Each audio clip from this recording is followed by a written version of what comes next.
Hello everyone, I am Varun Gupta and you are watching natural English. और आज हम verbal ability का 40th कैप्सूल आपके सामने प्रस्तुत कर रहे हैं, जिसमें नेचुरल इंग्लिश के फ्रेजेस हैं, इडियम्स हैं, कॉलोकेशंस हैं और कुछ बहुत यूजफुल पैटर्न्स भी हैं, useful for everybody. We have decided to give you the benefit of the doubt and let you off, but next time don't try to make someone else the scapegoat. अब देखिए, give you the benefit of the doubt, आपको संदेह का लाभ देना। To accept someone's version of events, version का मतलब होता है हर व्यक्ति अपनी तरफ से चीज़ों को डिस्क्राइब करता है, तो किसी इंसान का जो वर्जन है उसे स्वीकार करना। हालांकि वास्तविकता में हम पूरी तरह से विश्वस्त नहीं हैं कि वो सच कह रहे हैं या झूठ। हमें नहीं पता सच है या झूठ, लेकिन फिर भी हम उनकी कही गई बातों को स्वीकार कर लें, इसे कहते हैं उनको बेनिफिट ऑफ डाउट देना। I won't make up my mind about people, मैं लोगों के बारे में अपनी विचारधारा पहले से नहीं बनाऊंगा।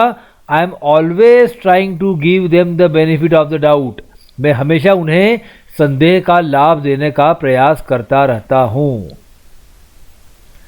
Bye allowing her to go free, उन्हें या उसे खुला वापस जाने की परमिशन देते हुए द जज gave the accuse the benefit of the doubt, जज ने आरोपी को संदेह का लाभ दिया, या संदेह का लाभ देकर जज ने उन्हें खुले जाने दिया, उन्हें वापस ओपनली जाने दिया, उन्हें जेल में गिरफ्तार करने से मना कर दिया।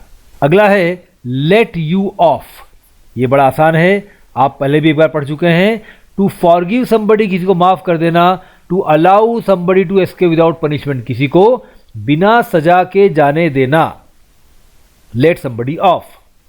The teacher let him off the hook with a warning this time, teacher ने उसे जाने दिया, छोड़ दिया एक चेतावनी के साथ।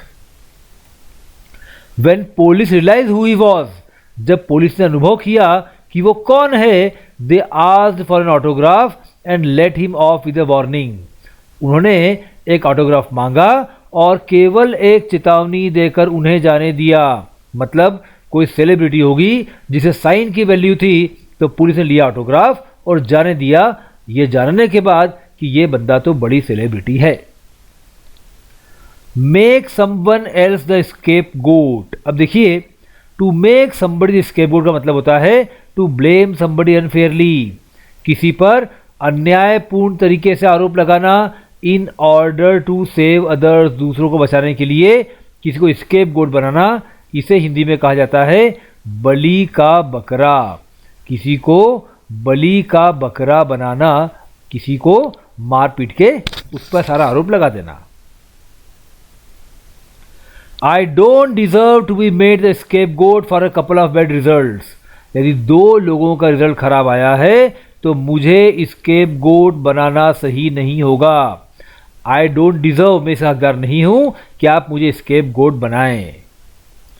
I was appointed to be the scapegoat, मुझे नियुक्त ही इसलिए किया गया था कि स्केपगोट बनाया जा सके। To be blamed for something that someone else did, किसी ऐसी चीज के आरोप लगाया जाए जो किसी और ने की थी, उसका मुझ पर आरोप लगाने के लिए मुझे स्केपगोट बनाया गया था।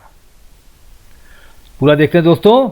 We have decided to give you the benefit of the doubt, हमने तय किया है कि आपको संदेह का लाभ देंगे। एंड लेट यू ऑफ, और आपको जाने देंगे, छोड़ देंगे। बट नेक्स्ट टाइम, किंतु अगली बार, don't try to make someone else the scapegoat, अगली बार किसी और को बलि का बकरा बनाने की कोशिश मत करना। मतलब यहां स्पीकर किसी को बोल रहा है तुमने गलत किया, किसी और पे आरोप लगाया, पर फिर भी इस बार माफ कर रहे हैं, छोड़ रहे हैं, पर अगली बार ऐसा मत करना। I thought my wallet had got stray but inadvertently I had left it on the table amidst other things. Gone astray, जब कोई चीज खो जाती है, to go missing, to deviate from the right path, कोई चीज खो जाती है, कोई व्यक्ति सही रास्ते से भटक जाता है, तो उसे कहते हैं कि he has gone astray. Two kids went astray and never returned again. दो बच्चे राह से भटक गए और दोबारा वापस कभी नहीं आए, मतलब वो खराब रास्ते पर चले गए, हमेशा हमेशा के लिए। We miss the track and went astray, हमने रास्ता खो दिया और हम भटक गए। अगला है इनएडवर्टेंटली, जब कोई काम आप इनएडवर्टेंटली करते हैं मतलब बिना जाने बूझे करते हैं, बिना जानकारी के करते हैं, आपसे कोई चीज अनजाने में हो जाती है तो आपने वो एरर इनएडवर्टेंटली की है। They inadvertently got mixed up in a free fight involving some 20 people. लगभग 20 लोगों को शामिल करने वाली एक फ्री फाइट थी, उसमें वो लोग अनजाने में ही मिक्स हो गए। We had inadvertently left without paying the bill. हम गलती से बिना भुगतान किए बिल का चले गए। Next is amidst. amidst का मतलब होता है amongst, किसी के बीच में, ड्यूरिंग के दौरान, इन द मिडल ऑफ, किसी के मध्य में। अब देखिए ये लोकेशन के लिए भी आता है और ये टाइम के लिए भी आता है। द मैनेजर रिजाइंड सडनली, प्रबंधक ने अचानक इस्तीफा दे दिया। अमिड्स रूमर्स ऑफ मिसकंडक्ट, बुरे व्यवहार की अफवाहों के बीच में उन्होंने तुरंत इस्तीफा दे दिया, अचानक इस्तीफा दे दिया। The hotel lies amid spectacular mountain scenery। देखिए बहुत ही शानदार दर्शनीय पर्वतों की दृश्यावली के बीच में होटल स्थित है। देखिए जो सेकंड सेंटेंस है यहाँ बात चल रही है लोकेशन की, और जो पहला है वहां क्या है भाई, लोकेशन नहीं है, अफवाहों के बीच में, इन द मिडिल ऑफ की यहाँ पर बात चल रही है। तो अमिड किसी भी चीज के बीच में हो सकता है, लोकेशन हो, टाइम हो या कोई स्थिति हो, परिस्थितियां। आइए पूरा समझते हैं। I thought my wallet had gone stray, मैंने सोचा कि शायद मेरा पर्स खो गया है। But inadvertently I had left it on the table amidst other things, पर गलती से मैंने इसे दूसरी चीजों के बीच में टेबल पर ही छोड़ दिया था, अनजाने में, बिना जाने बुझे अनजाने में मैंने इसको टेबल पर छोड़ दिया था।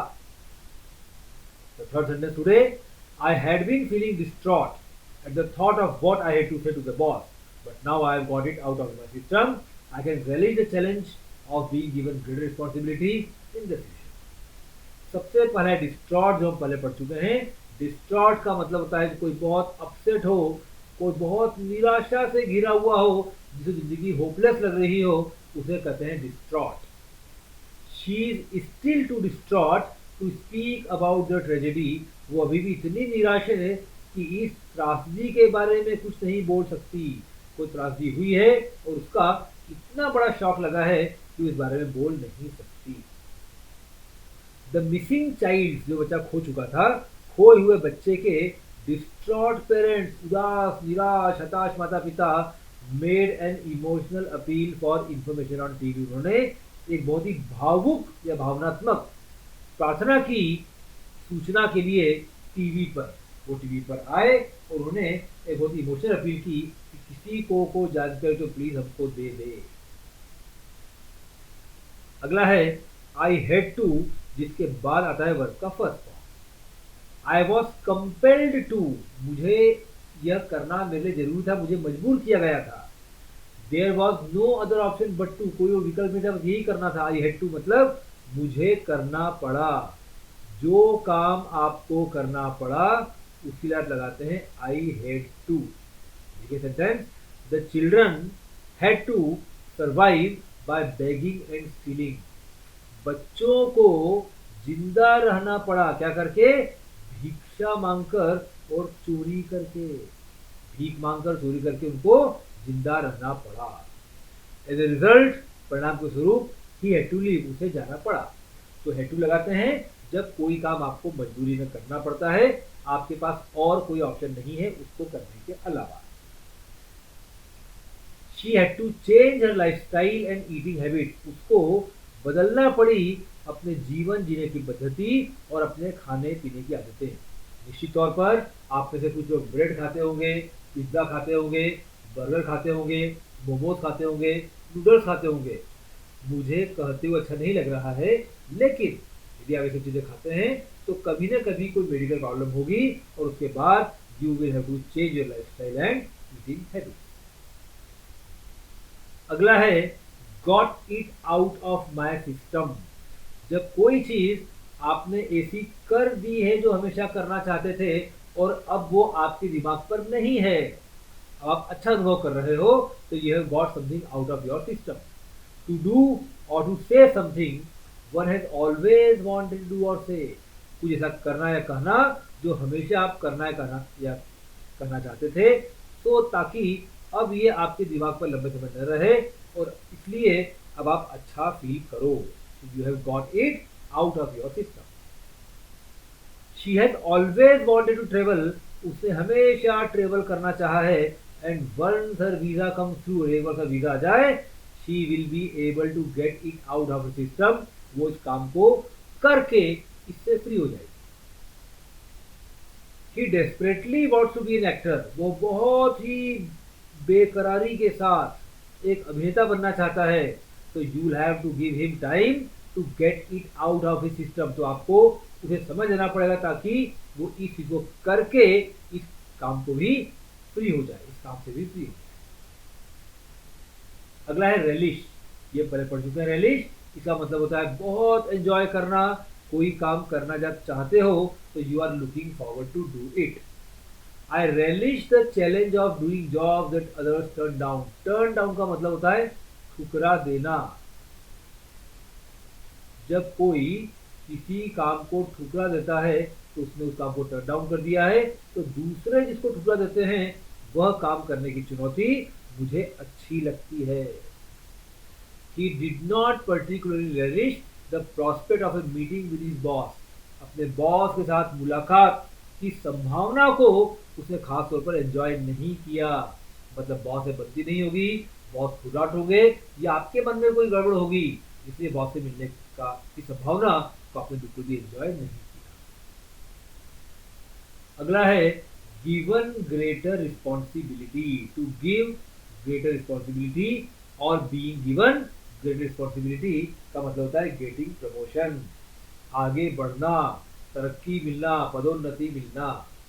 The aid policies were changed in favour of giving the recipient country much greater responsibility. जो मदद सहायता की नीतियां थी उन्हें बदला गया इसके फेवर में। जो रेसिपिएंट कंट्री है, जिसको मदद मिल रही है, प्राप्त करने वाली कंट्री, प्राप्त करने वाला देश, उसको ज्यादा जिम्मेदारी दी गई। इस प्रकार से इसको बदला गया। मतलब यदि आप कोई मदद ले रहे हो तो आपको जिम्मेदारी भी ज्यादा निभाना पड़ेगी। You have much greater freedom of choice. आपके पास चयन की बहुत आजादी है। How you spend your time, कि आप अपना समय कैसे खर्च करें। बट किंतु that freedom also confers greater responsibility on you. लेकिन यह आजादी आपको एक अधिक बड़ी जिम्मेदारी भी देती है। कॉन्फर के बाद हमेशा आता है ऑन। याद रखिए, he conferred a prize on you. उन्होंने आपको एक पुरस्कार दिया, तो confer is followed by on, और इसका मतलब दोनों का मिलकर होता है प्रदान करना, प्रदत्त करना।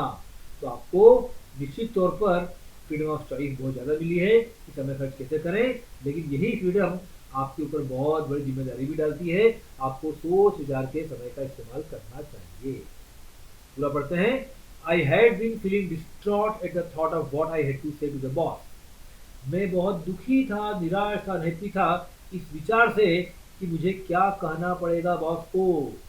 But now I have got it out of my system. लेकिन अब मैं इससे फ्री हो गया हूँ। कहने के बाद मैं फ्री हो गया हूँ। I can release the challenge. अब मैं एंजॉय कर सकता हूँ चुनौती को of being given greater responsibility in the future, कि भविष्य में अब मुझे ज्यादा बड़ी जिम्मेदारी दी जाने वाली है। मतलब मेरा प्रमोशन होने वाला है। Thank you dear friends. आपके कमेंट्स, आपका फीडबैक हमको उत्साहित करते हैं, तो आपके कमेंट्स बॉक्स में अपने फीडबैक जरूर लिखिए। आपके सजेशन और आप कितना आगे क्या चेंज चाहते हैं, इसका मुझे इंतजार रहेगा। Thank you, all the best.